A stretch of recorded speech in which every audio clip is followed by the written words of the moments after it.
A few weeks ago, my husband and I went on a trip to beautiful Amsterdam in the Netherlands. We also went to Manchester, England. Now, Manchester is an incredible city in England. It's got an incredible history of music, which is part of the reason why we were there, to see one of our favorite bands. But it isn't exactly a place that you go to see the sights.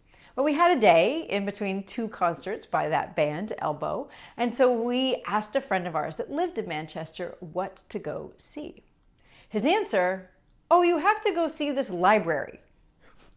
Now, I don't know about you, and as much as I love libraries, that may not be where you first think about going if you want to really get a great experience in Manchester.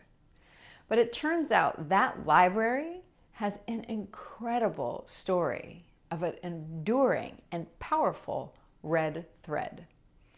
I'm Tamsin Webster of tamsinwebster.com, and this is Find the Red Thread.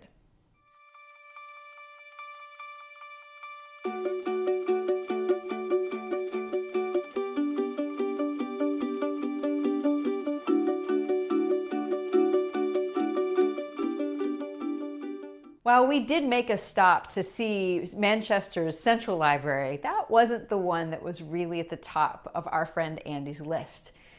The one that he recommended was in fact the oldest continuously operating public free library in the world. It's called Cheatham's Library, and it's in Manchester and one of the oldest parts, and it's housed in buildings that go back to the Middle Ages.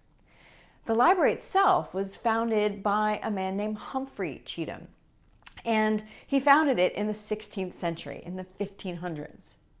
And he founded it for an incredibly interesting reason, because he was dedicated to helping change the fortunes of people in Manchester. He wanted to help bring, at this point, boys out of poverty.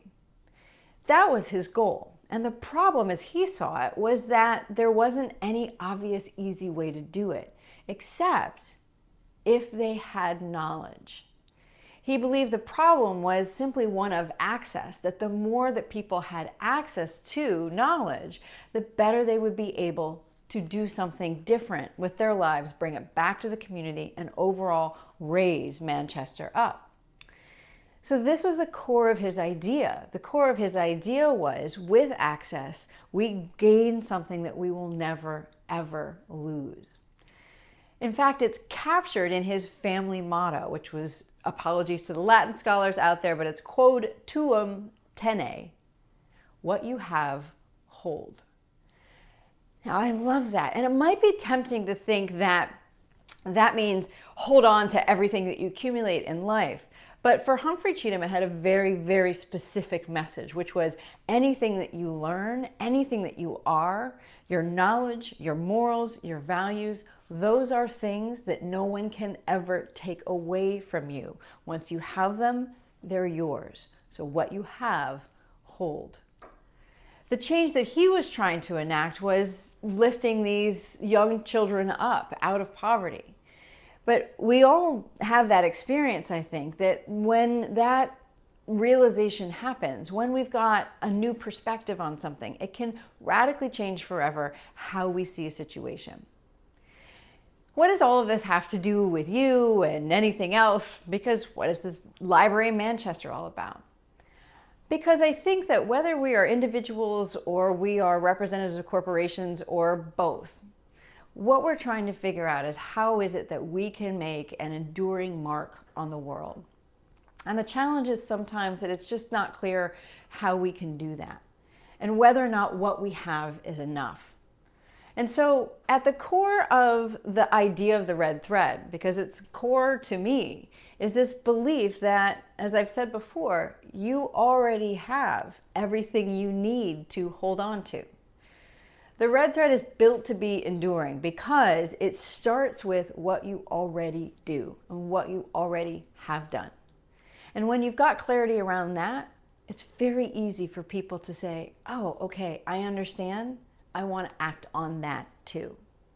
And look at the power that that simple idea, that simple red thread from Humphrey Cheatham has today.